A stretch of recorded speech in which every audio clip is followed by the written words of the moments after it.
Ինչպես կմեկնաբանեք Ալիևի վերջին հայտարարությունը, որում Սևանա լիճը անվանում է ոչ հայկական անվանումով, խոսում է ադրբեջանցի փախստականների վերադարձից, որը այս փուլում հղի է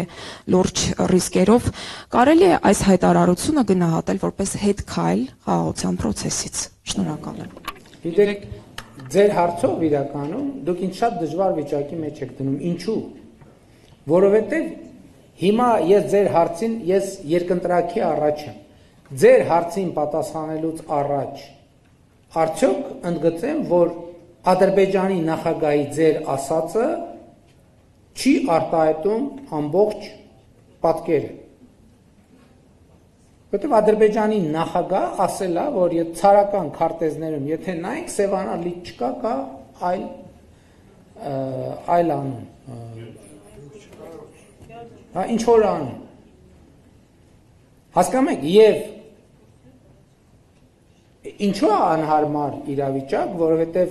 հիմա եթե ես այսպես վարվեմ եւ ասեմ, գիտեք ինչ, Ադրբեջանի նախագահը ոչ թե ասել է, որ Սևանա լճի անունը Գյոչայա, այլ ասել է, որ եթե նայենք ցարական Ռուսաստանի քարտեզներին, այնտեղ չկա Սևանա լիճ, կա